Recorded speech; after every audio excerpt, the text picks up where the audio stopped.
दोस्तों 2 दिन पहले मैंने आपको एक वीडियो के बारे में, एक डबल मर्डर केस के बारे में डिटेल दी थी कि जिसमें लड़की हरिद्वार से पकड़ी गई है महिला हॉस्पिटल के बाहर से और लड़का गायब है।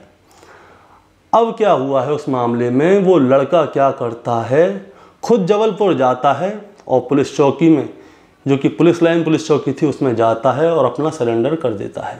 यानी कि अब उस लड़के ने अपने आप को सरेंडर कर दिया है। अब इस केस का मामला सामने सारा खुल गया है। सिवाय दूसरे दिन पुलिस वाले ने बता दिया है कि क्या क्या हुआ था। मुकुल अपने मुंह से एक एक चीज़ उगल गया है। दरअसल हुआ क्या था दोस्तों, सितंबर 2023 में ये लड़का और लड़की एक दूसरे के संपर्क में थे, शारीरिक संबंध भी बनाया करते थे, सारी चीज़ किया करते थे।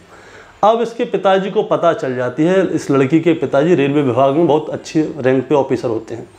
उनको जैसे ही पता चलती है तो पॉस्को के केस में उस लड़के को जेल में डाल दिया जाता है। अब वो लड़का जमानत होने के बाद बाहर आता है तो वो लड़का प्लानिंग कर लेता है कि अब मुझे इस लड़की के बाप से बदला लेना है। उस लड़के को मन में कई लोगों को मारना था। मैं आपको पहले बताना चाहूँगा पहला कौन था, दूसरा कौन था, तीसरा कौन था।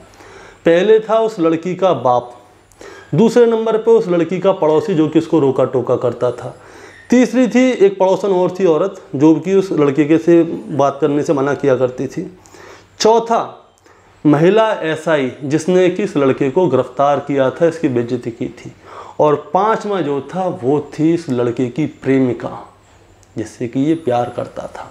अब ये लड़का क्या करता है, जेल से छूटकर आता है और इस लड़की से सोशल मीडिया पे दोबारा से संपर्क करता है।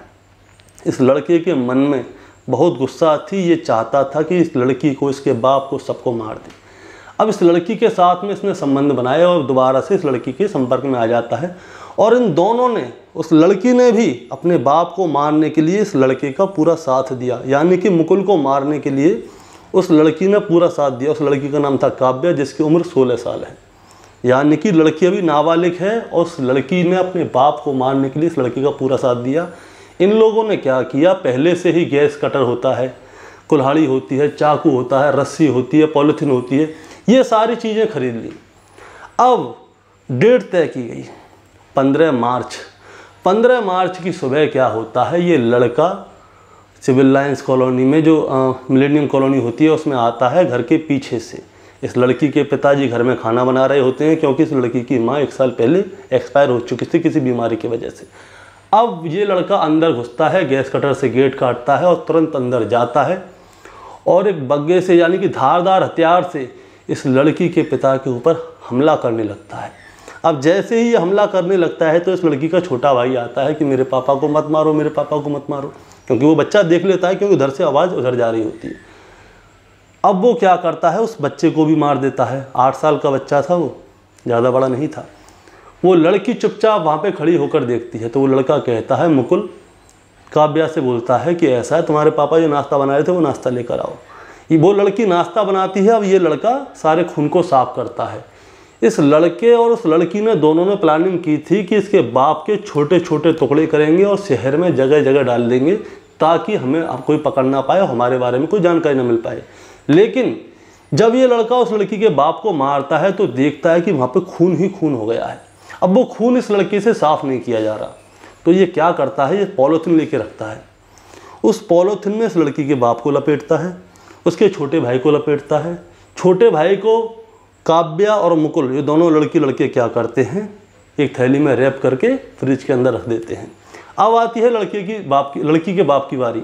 इसको नहीं रख पाते तो वो लड़का कहता है ऐसा है, इसको यहीं पे छोड़ दो, इसका खून मैं तो साफ नहीं कर पाऊंगा, अब यहाँ से निकलते हैं। तो लड़की अपने बाप का डेबिट कार्ड ले जाती है, अपने मोबाइल को छोड़ जाती है, अपनी माँ के मोबाइल को ले जाती है। 1,28,000 रुपये वो लड़की खर्च कर देती है। सारे देश में लड़कियों को ढूंढा जाता है कि कहाँ है। पूरे देश में घूमते हैं साथियों जी, नेपाल बॉर्डर, बांग्लादेश बॉर्डर, पश्चिम बंगाल, बेंगलोर, मथुरा, वृंदावन, हरिद्वार, सब जगह घूमते हैं ये लोग। अब पुलिस क्या करती है, जगह जगह छापे मारती है, लेकिन ये दोनों नहीं मिल पाते। अब पुलिस ने क्या किया, इसके पिताजी का, जो लड़की का बाप था, उसका बैंक ब्लॉक करवा दिया ताकि ये पैसे खर्च ना कर पाएँ। अब इनके पैसे हो जाते हैं खर्च, अब खाना पीना कहाँ से खाएं। तो ये लोग क्या होते हैं, हरिद्वार में होते हैं, किसी धर्मशाला में रह रहे होते हैं और भंडारे वगैरह खा रहे होते हैं। तो पैसा नहीं है इनके पास। अब इनके पास पैसा नहीं है तो अब क्या करें, क्या करें? तो इन लोगों ने प्लानिंग की कि ऐसा है, एक एक करके चलते हैं, सरेंडर कर देते हैं। पहले लड़की को पकड़ा जाता है हरिद्वार में महिला थाने के सामने से।